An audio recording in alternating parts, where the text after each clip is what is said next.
Now next is Java if else statement.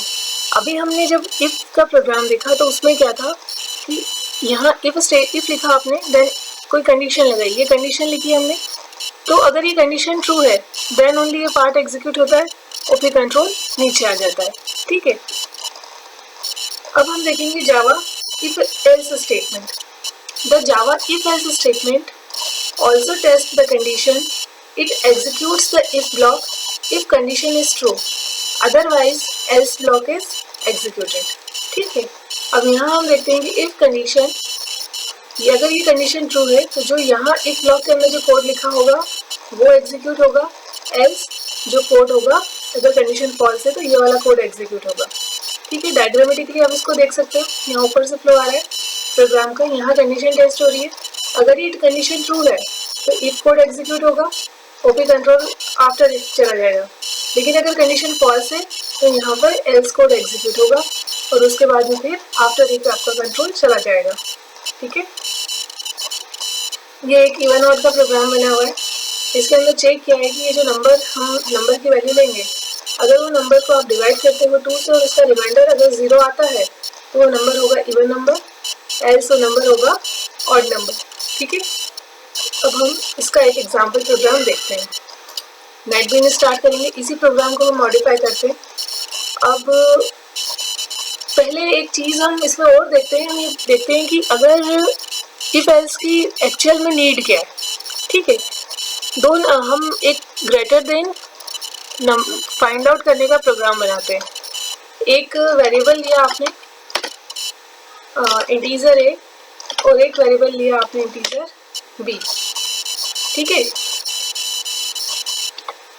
अब यहाँ आप देखो ए के अंदर कोई वैल्यू असाइन करो, इसे 2, बी के अंदर भी कोई वैल्यू असाइन करो, इसे 3। ठीक है, अब हम चेक करते हैं if A is greater than b. ठीक है, if A is greater than B then system dot out dot println क्या प्रिंट होगा, ए इज ग्रेटर।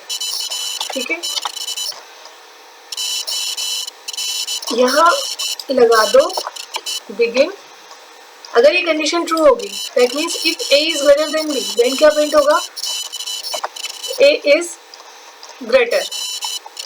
ठीक है, और अगर ऐसा नहीं हो तो क्या प्रिंट होना चाहिए, system dot out dot println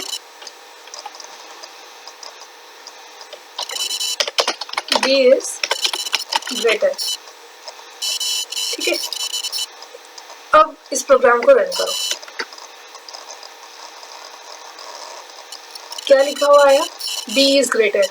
okay, क्यों, क्योंकि बी की वैल्यू 3 है और ए की वैल्यू 2 है, तो A is greater than B, condition becomes false, तो एल्स इफ पार्ट एग्जीक्यूट नहीं हुआ और कंट्रोल कहाँ आया, इफ के नीचे आया।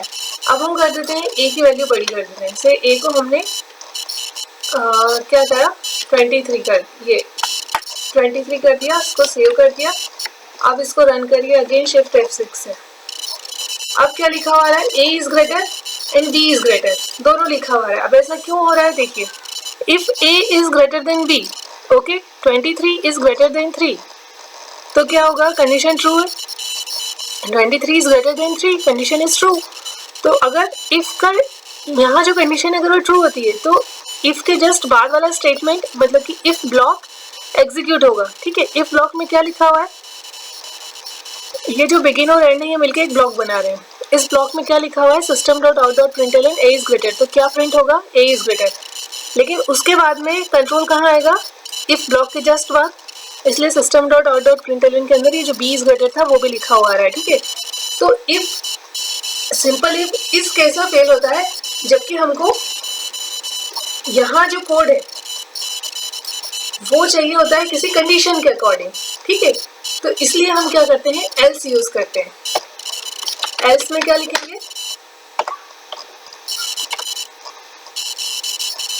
एल्स में आ जाएगा एल्स ब्लॉक। ठीक है, अब यहाँ क्या होगा, if A is greater than B then वो लिखेगा system dot A is greater, and if this condition is false that means if A is not greater than B B is greater than A. अगर ये condition false होगी तो क्या होगा, else part execute होगा। अब इसको रन करो, अब क्या लिखा हुआ आ रहा है, ए इज ग्रेटर। क्यों? क्योंकि जब अगर ये कंडीशन फॉल्स ट्रू रहेगी तो सिर्फ यहाँ आएगा, यहाँ नहीं आएगा, इसके बाद में जाएगा, ठीक है, एल्स के बाद। अब एक बार कंडीशन चेक कर दो, चेंज कर दो, 35 कर दो, अब फिर से रन करो। अब क्या लिखा हुआ आएगा, बी इज ग्रेटर। क्यों? क्योंकि यहाँ क्या है, 23 और 35, तो 23 is greater then 35। Condition true और फॉल्स? फॉल्स। फॉल्स के केस में क्या होगा, वो एल्स में आएगा, ठीक है।